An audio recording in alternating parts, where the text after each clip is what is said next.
Hello everyone, all of you are welcomed on Math English। दोस्तों, आप जानते हैं कि मैं आपके सामने मैथ्स और इंग्लिश की सीरीज लेकर हाजिर हुआ हूँ। आज इसी सीरीज में हम मैथ्स को डिस्कस करने जा रहे हैं और मैथ्स का मैंने एक इम्पोर्टेंट टॉपिक जिसको हम सरफेस एरिया ऑफ स्फीयर के नाम से जानते हैं, इसको हम डिस्कस करने के लिए हाजिर हुए हैं।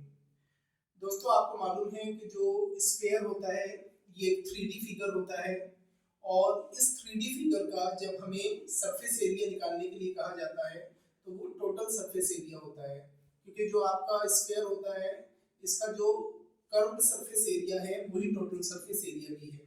इसमें कर्व्ड सरफेस एरिया और टोटल सरफेस एरिया में कोई डिफरेंशिएशन नहीं होता है। जब हम बात करते हैं सरफेस एरिया की तो स्फीयर के लिए ये surface area total surface area ही कंसीडर किया जाता है। तो हम जानते हैं कि जो हमारा सरफेस एरिया ऑफ स्फीयर होता है उसका फॉर्मूला होता है 4 पाई आर स्क्वायर।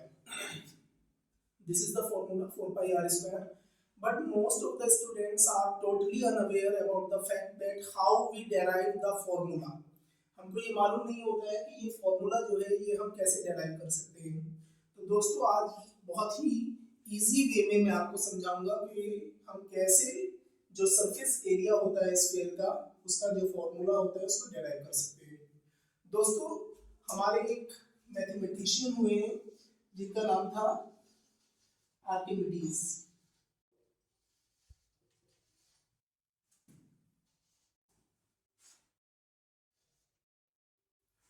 तो जो आर्किमिडीज थे ये फादर ऑफ मैथ्स के नाम से भी जाने जाते हैं।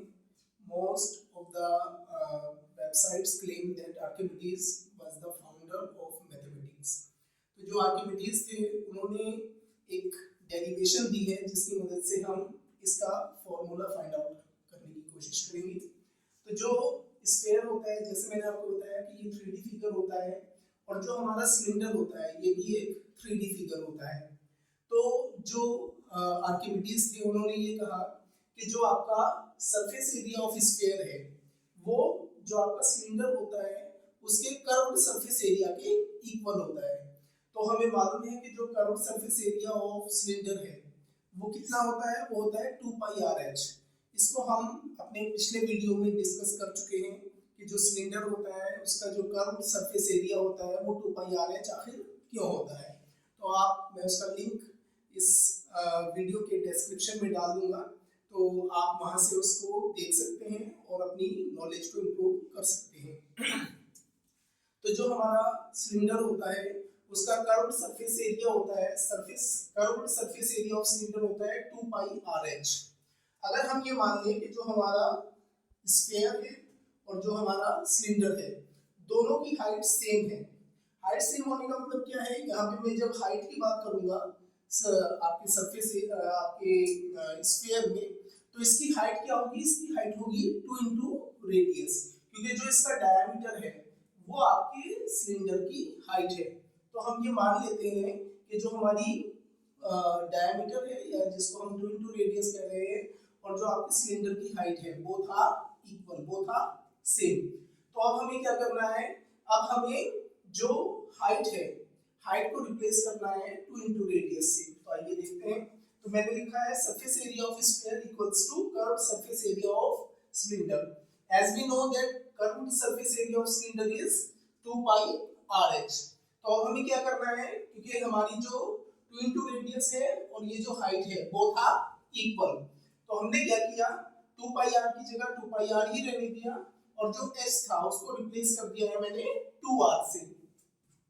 2 को मल्टीप्लाई करेंगे 2 से, 2 टू ज़ा 4, पाई जो है वो अकेला है तो आर अकेला ही रहेगा और जो आर है जब हम उसको आर से मल्टीप्लाई करेंगे तो ये बन जाएगा आर स्क्वायर।